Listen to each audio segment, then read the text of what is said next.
भगवान शिव ने पार्वती जी को उनके पूर्व जन्म के बारे में याद दिलाने के लिए यह कथा सुनाई थी। शिव जी कहते हैं, हे पार्वती, बहुत समय पहले तुमने हिमालय पर मुझे वर के रूप में पाने के लिए घोर तप किया था। इस दौरान तुमने अन्न जल त्याग कर सूखे पत्ते चबाकर दिन व्यतीत किए थे।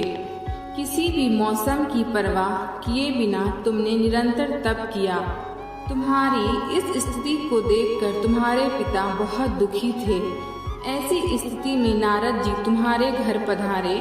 जब तुम्हारे पिता ने नारद जी से उनके आगमन का कारण पूछा तो नारद जी बोले, हे गिरिराज, मैं भगवान विष्णु के भेजने पर यहाँ आया हूँ।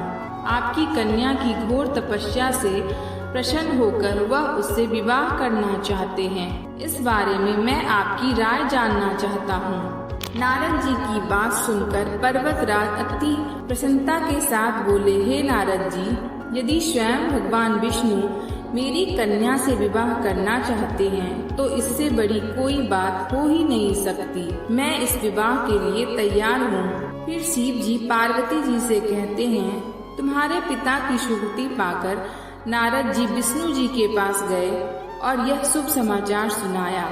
लेकिन जब तुम्हें इस विवाह के बारे में पता चला तो तुम्हें बहुत दुख हुआ। तुम मुझे यानी कैलाशपति शिव को अपने मन से अपना पति मान चुकी थी। तुमने अपने व्याकुल मन की बात अपनी सहेली को बताई। तुम्हारी सहेली ने सुझाव दिया कि वह तुम्हें घनघोर वन में ले जाकर छुपा देगी और वहां रहकर तुम शिव जी को प्राप्त करने की साधना करना। इसके बाद तुम्हारे पिता ने तुम्हें घर में ना पाकर बड़े चिंतित और दुखी हुए।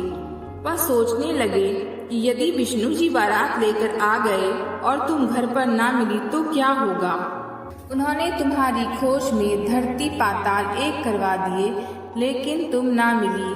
तुम वन में एक गुफा के भीतर मेरी आराधना में लीन थी।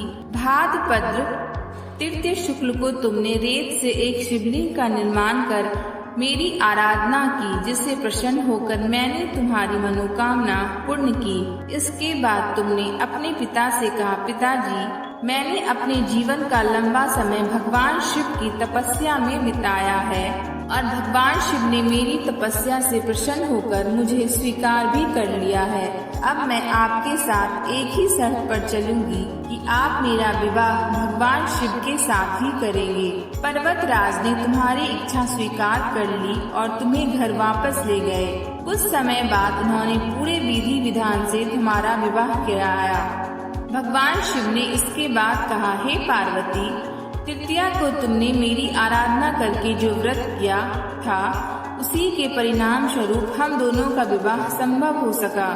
इस व्रत का महत्व यह है कि मैं इस व्रत को पूरी निष्ठा से करने वाली प्रत्येक स्त्री को मनवांछित फल देता हूँ।